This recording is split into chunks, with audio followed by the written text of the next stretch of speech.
अस्सलाम वालेकुम गाइस, आज हम पढ़ेंगे diuretics pharmacology made easy. Simple तरीके से हम डायूरेटिक्स को कैसे बयान कर सकते हैं, आज हम ये पढ़ेंगे। Simplified approach to understanding diuretics.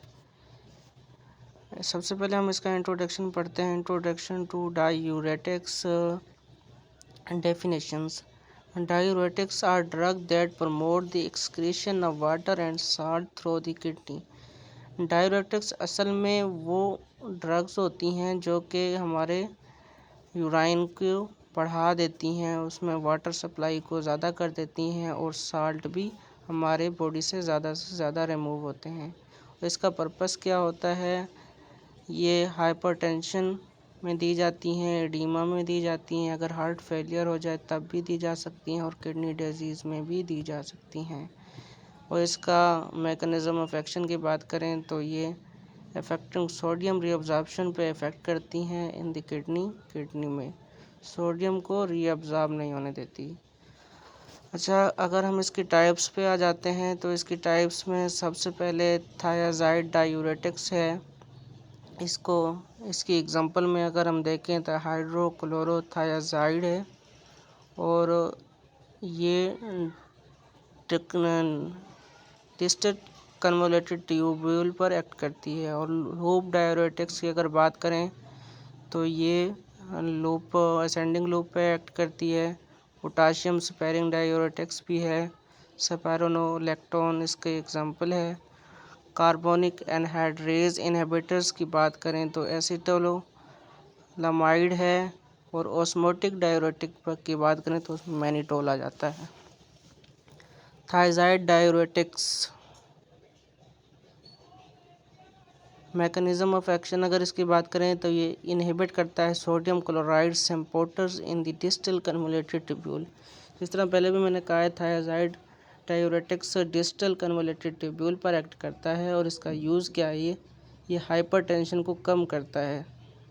मिसाल के तौर पर जब सोडियम और क्लोराइड की रीअब्जॉर्प्शन ही नहीं होगी तो वाटर रिलीज़ नहीं होगा, प्लाज्मा वॉल्यूम कम हो जाएगा और हाइपरटेंशन को ये कंट्रोल कर लेगा। एग्जांपल में हमने पहले भी पढ़ा, हाइड्रोक्लोरोथायाजाइड है और इसका साइड इफ़ेक्ट में हमारे पास हाइपोकैलीमिया आ जाता है, हाइपोकैल्सीमिया आ जाता है और हाइपर यूरिसीमिया आ जाता है। ये इसके साइड इफ़ेक्ट हो गए हैं।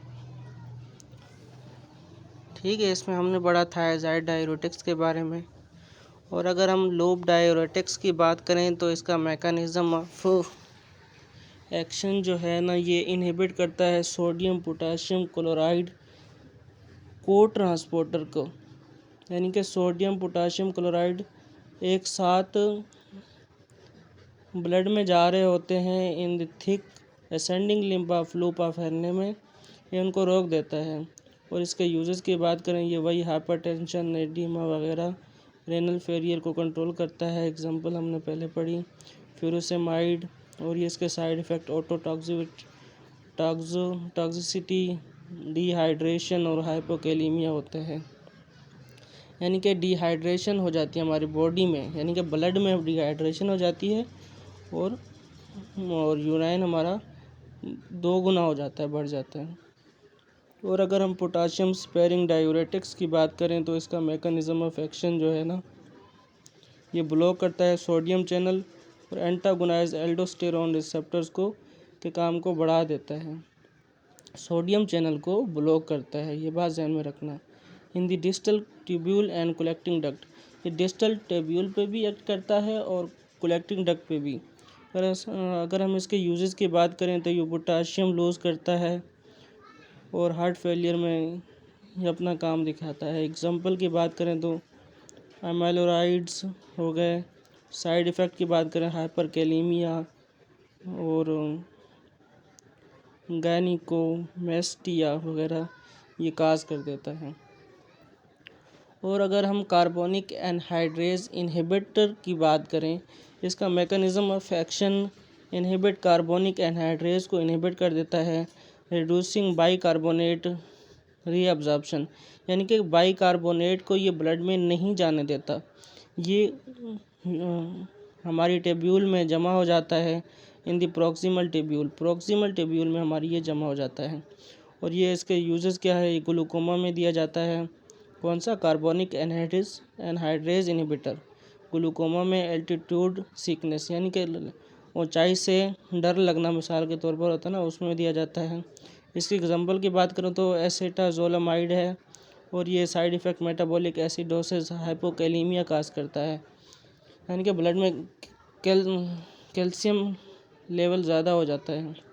ऑस्मोटिक डायूरेटिक्स, ये हमारे पास हमने पहले पढ़ा, ये लूप असेंडिंग लूप एक्ट करता है। इसका मैकेनिज्म क्या है, increase osmolarity of filtrate drawing water into the nephron, ये वाटर को ज़्यादा से ज़्यादा नेफ्रॉन में जमा रखता है। और cerebral oedema, intracellular pressure reduction. और इसके एग्जांपल की बात करें तो इसमें मैनिटोल आ जाता है। और साइड इफ़ेक्ट डिहाइड्रेशन, यानी कि ब्लड में पानी की कमी हो जाती है और यूराइन हमारा ज़्यादा से ज़्यादा आता है। और इलेक्ट्रोलाइट इनबैलेंस कर देता है, यानी कि सोडियम पोटाशियम वगैरह ये यूराइन की मदद से बाहर निकाल देता है हमारी बॉडी से, इसलिए इम्बैलेंस हो जाता है, ब्लड में कमी हो जाती है इन चीज़ों की। और अगर क्लिनिकल यूज़ ऑफ डायरेटिक्स की बात करें तो ये हाइपरटेंशन में हमारी मदद करते हैं, हार्ट फेलियर में मदद करते हैं, एडीमा में मदद करते हैं, किडनी डिजीज़ में मदद करते हैं, ग्लूकोमा, एल्टीट्यूड सिकनेस में मदद करते हैं।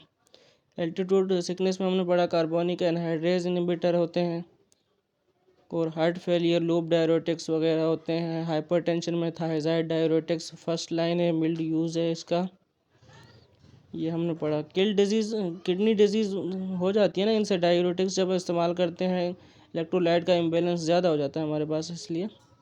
एडवर्स इफ़ेक्ट ऑफ डायरेटिक्स, अगर हम एडवर्स इफ़ेक्ट की बात करें तो इलेक्ट्रोलाइट इम्बैलेंस हो जाता है इनके यूज़ से, जिसकी वजह से हमारे पास हाइपोकैलीमिया हो जाता है और हाइपरकैलीमिया भी हो जाता है। थायराइड और लूप डायरेटिक्स हाइपोकैलीमिया काज करते हैं, और पोटाशियम स्पेयरिंग ये जो है ना हाइपरकैलीमिया काज करता है। अगर डिहाइड्रेशन की बात करें तो हमने पहले भी कहा है लूप डायरेटिक्स की से है डिहाइड्रेशन हो जाती है, गाउट भी हो सकती है, हाइपर यूरिसीमिया हो सकती है with thyroid and loop diuretics.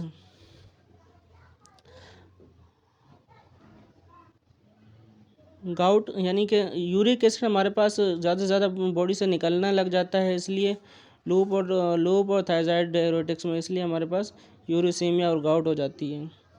Clinical consideration की बात करें तो हमारे पास मॉनिटरिंग है, इसको कैसे मॉनिटर करना है, इलेक्ट्रोलाइट को बैलेंस को कैसे मेंटेन रखना है, यानी कि ज़्यादा से ज़्यादा बाहर नहीं जाने देना, अच्छी डोज यानी कि सही तरीके से इस्तेमाल करनी है, कम्बिनेशन थेरापी इस्तेमाल करनी है जिससे हमारे पास ज़्यादा से ज़्यादा नुकसान ना हो पेशेंट एजुकेशन होनी चाहिए, वो उसको सही तरीके से इस्तेमाल करे।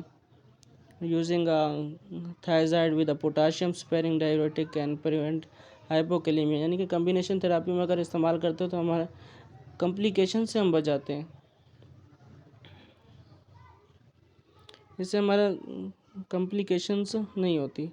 अगर कंक्लूजन की बात करें तो ये हमारे पास diuretics a critical class of drug and managing fluid overload and hypertensions, fluid overload और हाइपरटेंशन को कंट्रोल करता है। Diuretics different type of diuretics have specific mechanism and clinical uses होते हैं। Careful monitoring of side effect is essential to avoid complication and like electrolyte imbalance. मैंने आपको पहले भी कहा, ये इम्बैलेंस को मॉनिटर करने के लिए अच्छे तरीके से नॉलेज होना ज़रूरी होता है। Thank you guys.